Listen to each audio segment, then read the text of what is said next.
Alright guys, how you doing? Welcome to this video. We're back reading more of J. Krishnamurti's book, The First and Last Freedom.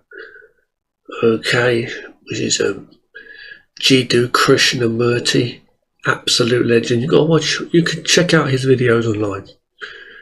Check out his videos and his books and everything that he's done. He's just an amazing man. He really was a legend, a wise, intelligent person. Anyway, I'm going to start reading part of... Here he is, by the way, his photo, by the way, when he was younger.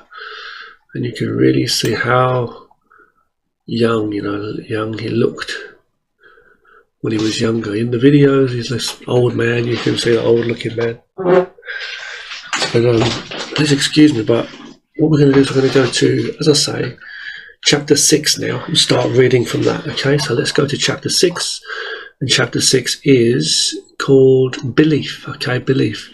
So we're going to have a little look at belief now, that particular chapter. I'm going to get straight to it. I'm going to scroll down. Please excuse me, I have to scroll through. I've got my webcam here, as you can see. I'm going to put it on the side. I'm just going to read this, Chapter 5. We finished Chapter 5 in the last video, so let's get straight to it. I'm not going to say too much else. I'm just going to get straight to it. Let's go. Chapter 6, Belief. Belief and knowledge are very intimately related to desire. Yeah. Okay, so it's the images in your mind, the imagery in your mind, basically what you're thinking and what you're seeing. Here's what you're saying. Okay, so belief, okay. Belief and knowledge are very intimately related to desire. And perhaps if we can understand these two issues, we can see how desire works and understand its complexities. One of the things, it seems to me, that most of us eagerly accept to take for granted is the question of beliefs. I am not attacking beliefs. What we are trying to do is to find out why we accept beliefs, and if we can understand the motives, the causation of acceptance, and perhaps we may be able not only to understand why we do it, but also be free of it. One can see how political and religious beliefs, national and various other types of beliefs, do separate people, do create conflict, confusion, and antagonism, which is an obvious fact, and yet we are unwilling to give them up. There is the Hindu belief, the Christian belief, the Buddhist belief, innumerable sectarian and national beliefs, various political ideologies, all contending with each other, trying to convert each other. One can see, obviously, that belief is separating people, creating intolerance. Is it possible to live without belief? One can find that out only if one can study oneself in relationship to a belief. Is it possible to live in this world without a belief? Not change beliefs, not substitute one belief for another, but be entirely free from all beliefs, so that one meets life anew each minute. This, after all, is the truth. To have the capacity of meeting everything anew from moment to moment without the conditioning reaction of the past, so that there is not the cumulative effect which acts as a barrier between oneself and that which is. So let me just check that again.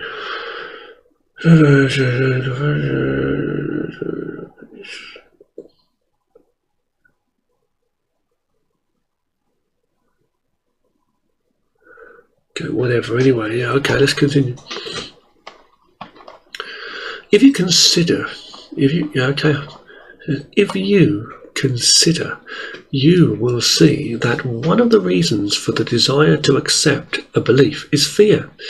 If we had no belief, what would happen to us? Shouldn't we be very frightened of what might happen? If we had no pattern of action but based on a belief, either in God or in communism or in socialism or in imperialism or in some kind of religious formula, some dogma in which we are conditioned, We should feel utterly lost, shouldn't we? And is not the acceptance of a belief the covering up of that fear, the fear of being really nothing, of being empty? After all, a cup is useful only when it is empty, and a mind that is filled with beliefs and with dogmas, with assertions, with quotations, is really an uncreative mind. It is merely a repetitive mind. Again, just I have to mention, he's bringing up the emptiness, again about the empty cup. Okay, where is it? It's the fear of emptiness, you see. Look, hold on one second, where is it? Where do you say that? Sorry, hold on.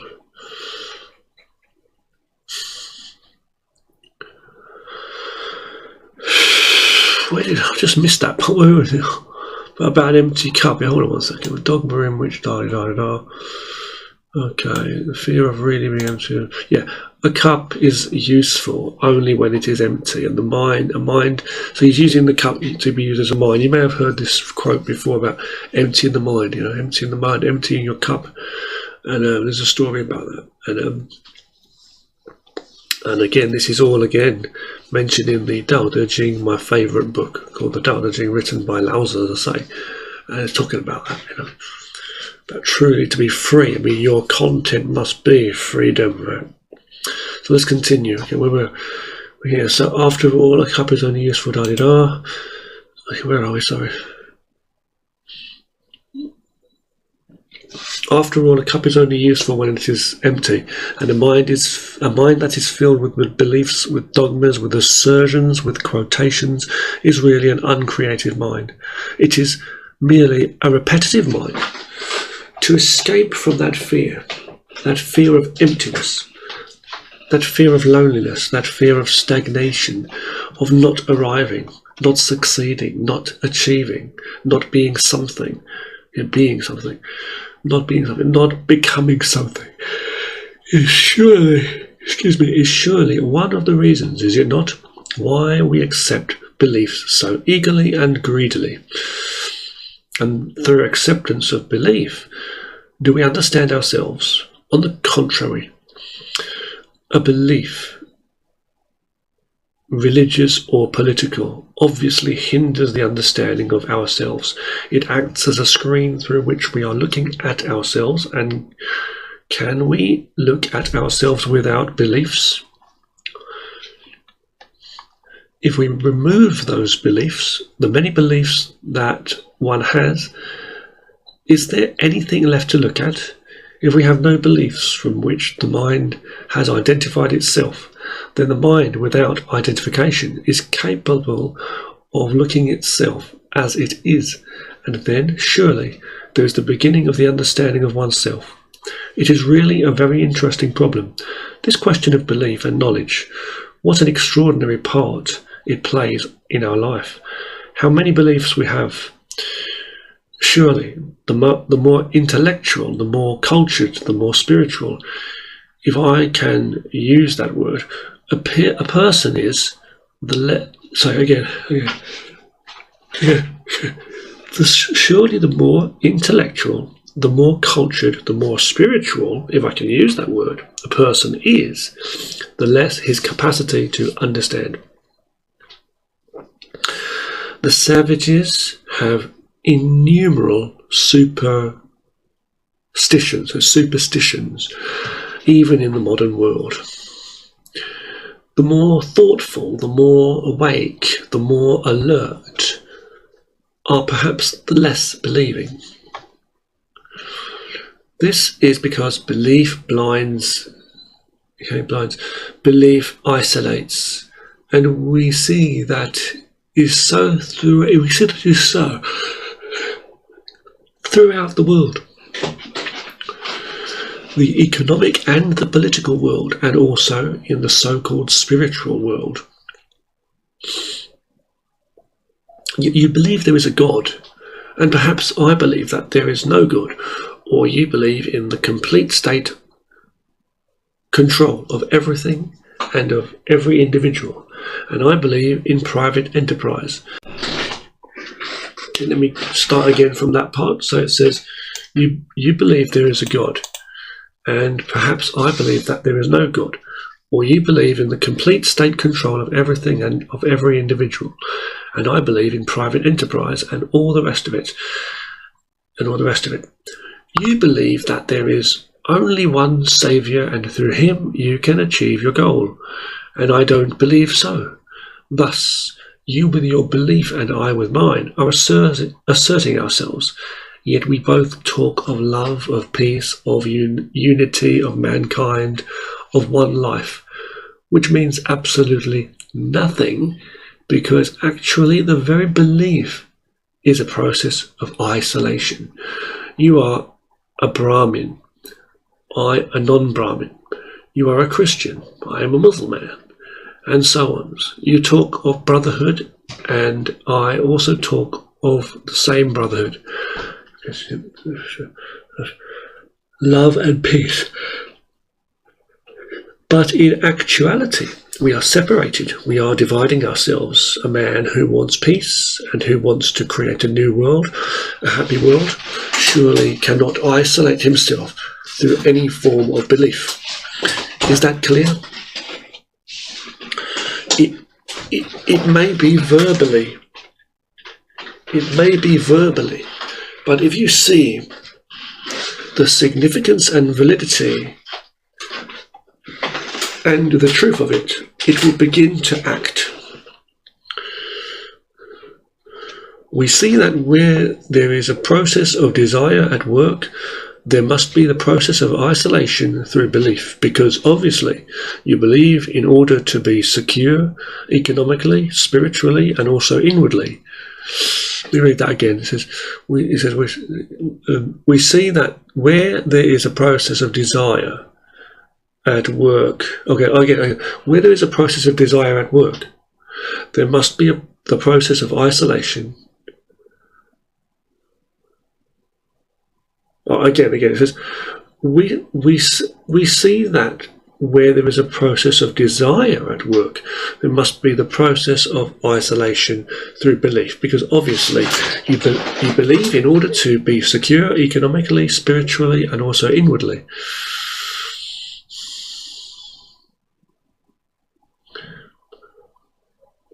Through belief.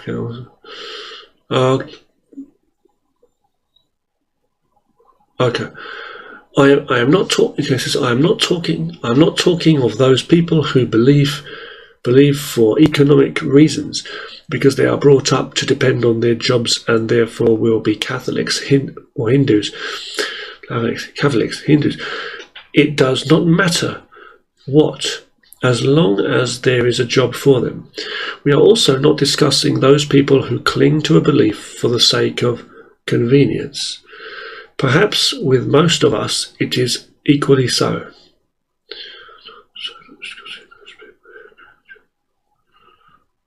Okay.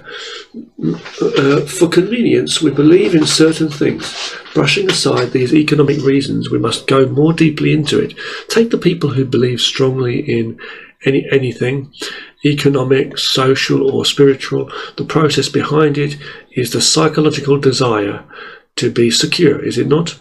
And then there is the desire to continue. We are not discussing here whether there is or there is not continuity. We are only discussing the urge, the constant impulse to believe. A man of peace, a man who would really understand the whole process of human existence, cannot be bound by a belief, can he? He sees his desire at work as a means to being secure. Okay. Please do not go to the other side and say that I am preaching non-religion. That is not my point at all. My point is that as long as we do not understand the process of desire in the form of belief, there must be contention, there must be conflict, there must be sorrow, and a man will be against man. And man will be against man, which is seen every day.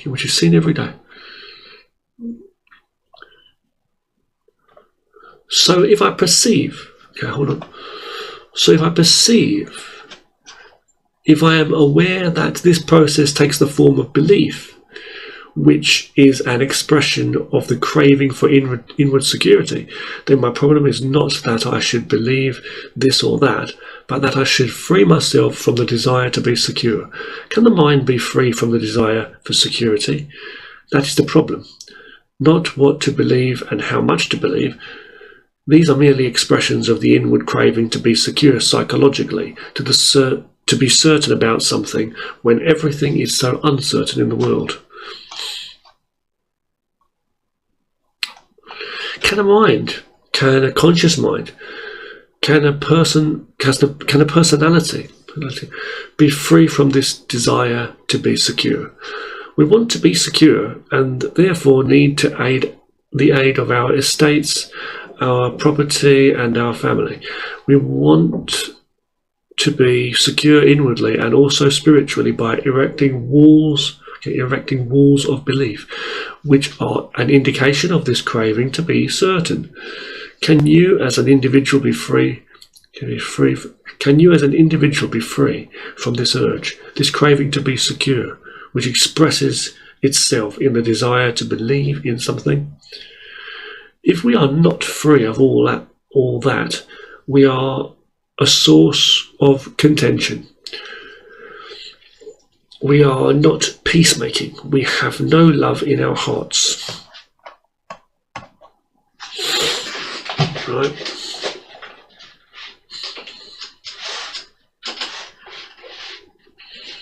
Okay, so we're going to continue with that now. Hold on one second. Yeah. Okay. Let's continue. Hold on. So we have no love in our hearts. Please excuse me. 1 second. So it says belief destroys, and this is seen in our everyday life. Can I see myself when I am caught in this process of desire, which expresses itself in clinging to a belief? Can the mind free itself from belief, not find a substitute for it, but be entirely free from it? Sorry.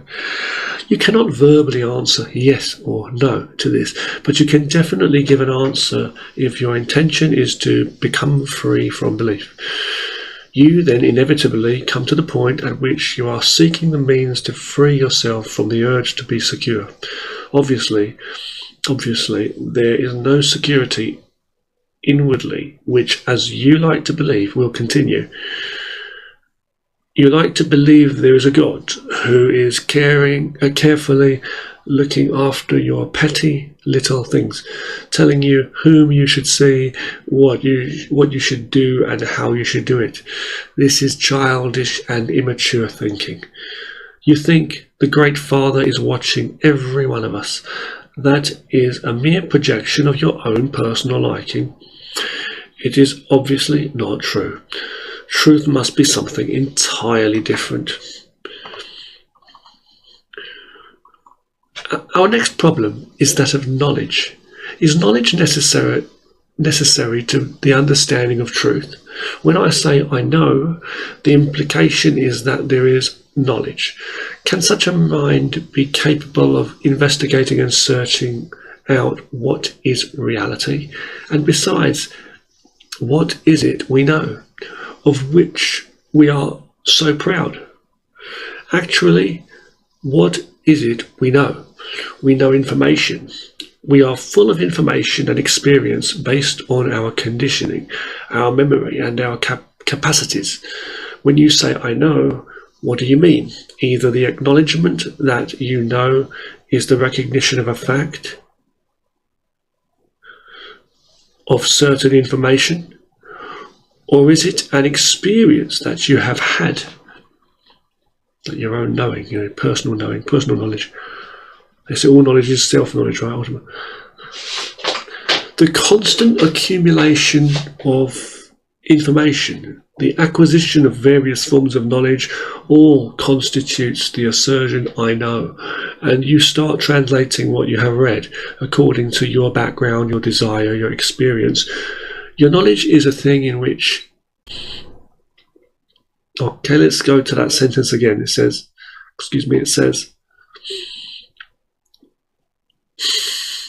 your knowledge is a thing in which a process similar to the process of desire is at work. Instead of being, we substitute knowledge. I know I have had an experience. It cannot be refuted. My experience is that. On that I completely rely. These are indications of that knowledge, but when you go behind it, analyze it, look at it more intelligently and carefully, you will find that the very assertion "I know" is another wall separating you and me. Behind that wall you take refuge, seeking comfort, security. Therefore, the more knowledge a mind is burdened with, the less capable it is of understanding. I do not know if you have ever thought of this problem of acquiring knowledge, whether knowledge does ultimately help us to love, to be free from those qualities which produce conflict in ourselves and with our neighbours, whether knowledge ever frees the mind of ambition, because ambition is, after all, one of the qualities that destroy relationship. Okay, well, destroy that. Put man against man. If we would live at peace with each other, surely ambition must completely come to an end. Not only political, economic, social ambition, but also the more subtle and pernicious ambition, the spiritual ambition, to be something. Is it ever possible for the mind to be free from this accumulating process of knowledge, this desire to know? It is a very interesting thing to watch how in life these two, knowledge and belief, play an extraordinarily powerful part. Look how we worship those who have immense knowledge and erudition. Can you understand the meaning of it? If you would find something new, experience something which is not a projection of your imagination, your mind must be free, must it not? It must be capable of seeing something new. Unfortunately, every time you see something new, you bring in all the information known to you already, all your knowledge, all your past memories, and obviously you become incapable of receiving anything that is new, that is not of the old. Please don't immediately translate this into detail. If I do not know how to get back to my house, I shall be lost. If I do not know how to run a machine, I shall be of little use. That is quite a different thing. We are not discussing that here. We are discussing knowledge that is used as a means to security, to the psychological and inward desire to be something. What do you get through knowledge? The authority of knowledge, the weight of knowledge, the sense of importance, dignity, the sense of vitality and whatnot. A man who says, I know, there is, or there is not, surely has stopped thinking, stopped pursuing this whole process of desire.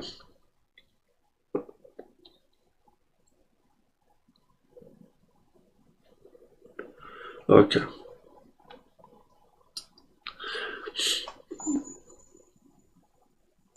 Our problem then is our problem, okay, then, as I see it, is what we are bound, weighed down by, okay? Our problem then, as I see it, is what we are bound, weighed down by belief, by knowledge. And is it possible for a mind to be free from yesterday and from the beliefs that have been acquired through the process of yesterday? Do you understand the question? Is it possible for me as an individual and you as an individual to live in this society and yet be free from the belief in which we have been brought up? Is it possible for the mind to be free of all that knowledge, all that authority? When we we read the various scriptures, religious books. There they have carefully described what to do, what not to do, how to attain the goal, what the goal is and what God is. You all know that by heart, and you have pursued that. That is your knowledge. That is what you have acquired. That is what you have learned along the path you pursue. Obviously, that what you pursue and seek, you will find. But is it reality? Is it not the projection of your own knowledge? It is not reality. It is not reality. Is it possible to realize that now, not tomorrow, but now, and say, I see the truth of it, and let it go, so that your mind is not crippled by the process of imagination and of projection. Imagination of projection. Is the mind capable of freedom from belief?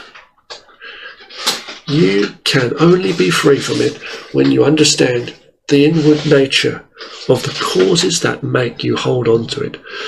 Not only the conscious, but the unconscious motives as well, that make you believe. After all, we are not merely a superficial entity functioning on the conscious level.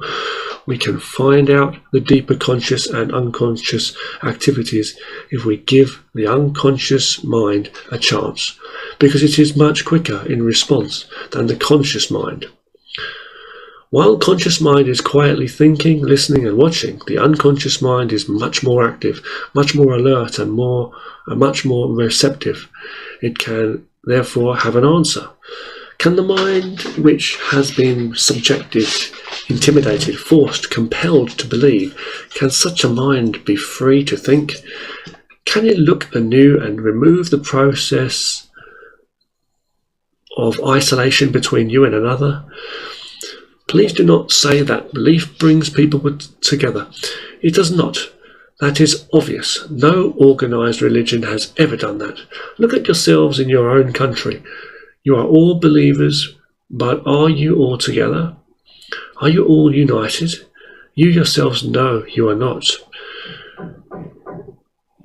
You are divided into the many petty little parties, castes. You know, the innumerable divisions. The process is the same right through the world, whether in the East or in the West. Christians destroying Christians, murdering each other for petty little things, driving people into camps and so on. The whole horror of war. Therefore, belief does not unite people. That is so clear. If that is clear and that is true, and if you see it, then it must be followed. But the difficulty is that most of us do not see, because we are not capable of facing the inward insecurity, that inward insecurity, that inward sense of being alone. We want something to lean on, whether it is the state, whether it is the caste, whether it is nationalism, whether it is a master or a saviour or anything else. And when we see the falseness of all this, the mind then is capable. It may be temporary for a second of seeing the truth of it, even though when it is too much for it, it goes back. But to see temporarily is sufficient. If you can see it for a fleeting second, it is enough. Because you will then see an extraordinary thing taking place. The unconscious is at work, though the conscious may reject. It is not a progressive second, but that second is the only thing, and it will have its own results, even in spite of the conscious mind struggling against it. Okay, so our question is it possible for the mind to be free from knowledge and belief? It is not Is not the mind made up of knowledge and belief? Is not the structure of the mind belief and knowledge? Belief and knowledge are the processes of recognition, the center of the mind. The process is enclosing. The process is conscious as well as unconscious. Can the mind be free of its own structure? Can the mind cease to be? That is the problem.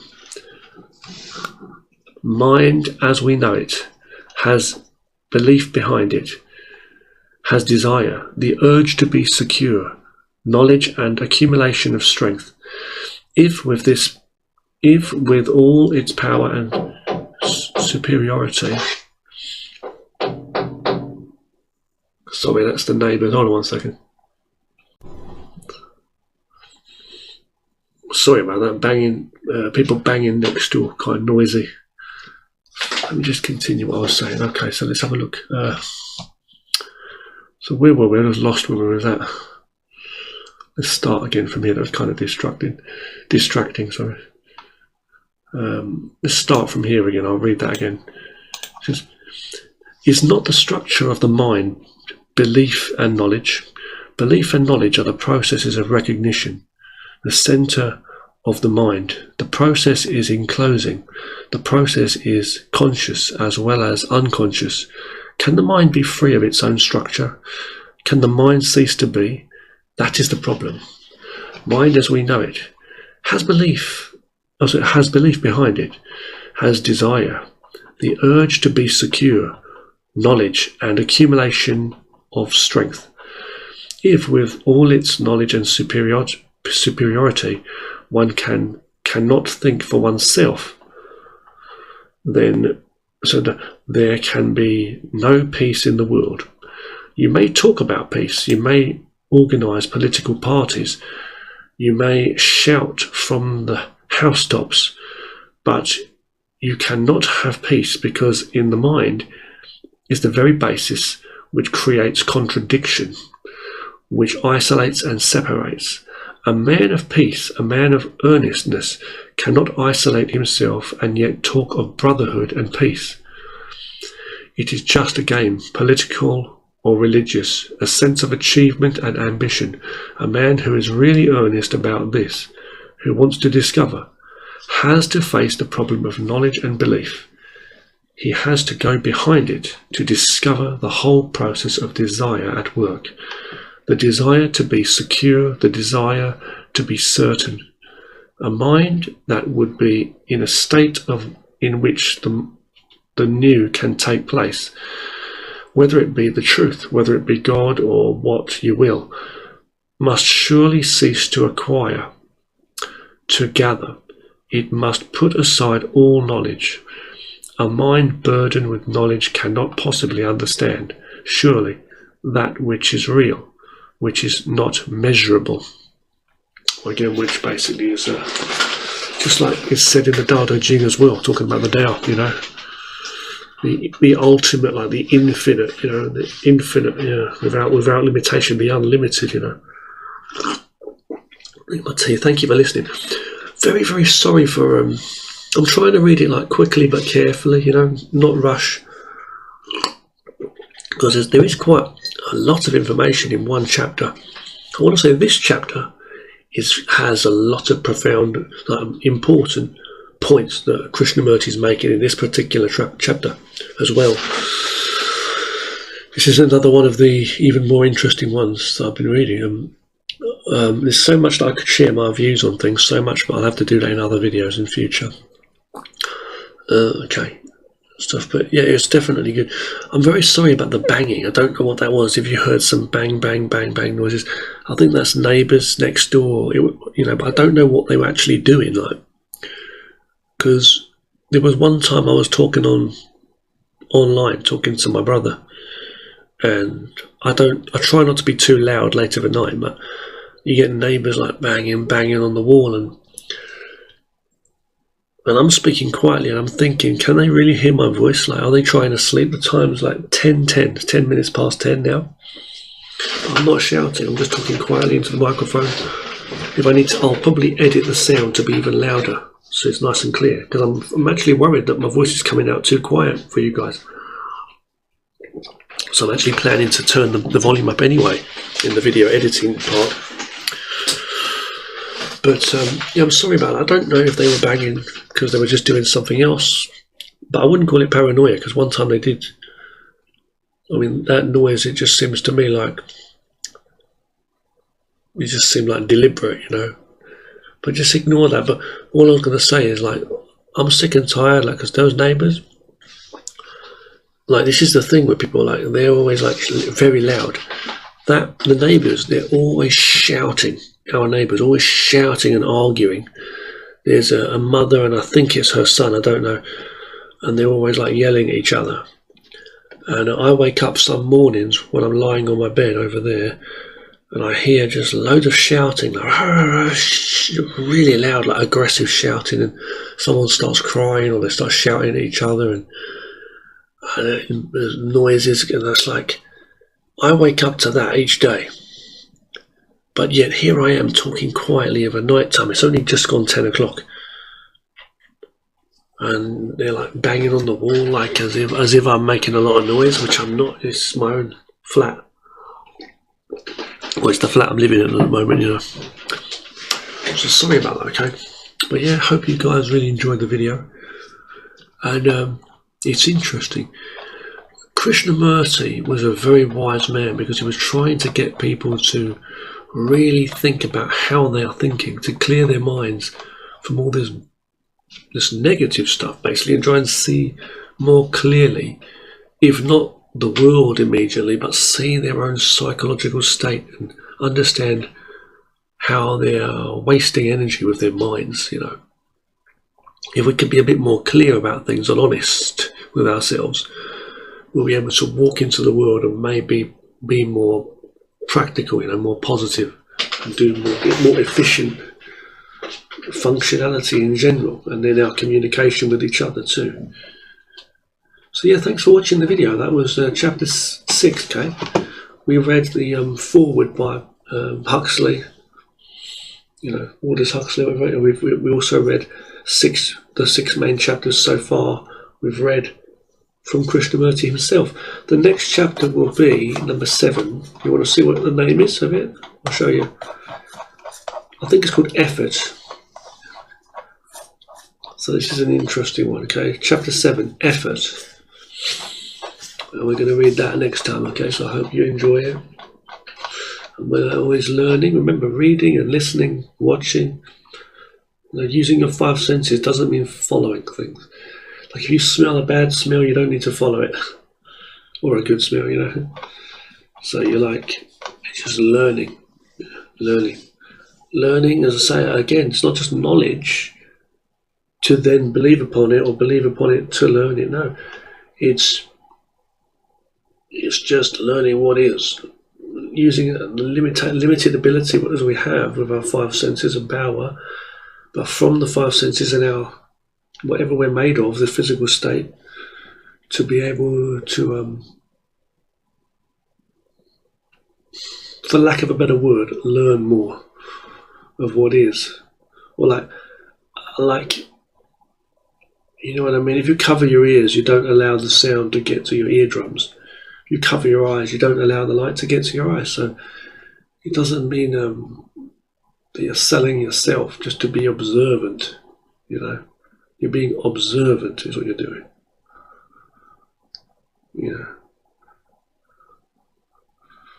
So, and what we really observe is the state of our vision and our hearing, you know, the state of our living. You know, it's more important that we're able to live on the earth, is it not, that, you know, as opposed, as I say, to understand everything of the earth. Wherever you go, you know what I mean? As long as you can live.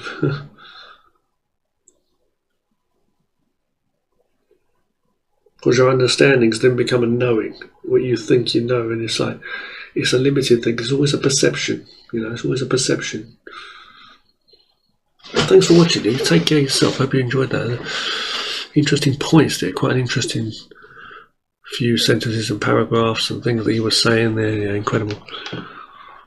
Alright, we'll come back to certain points at some stage, probably. Look, certain things he said in the book and talk about those too, yeah? Well, do watch his videos online too, he's a great guy.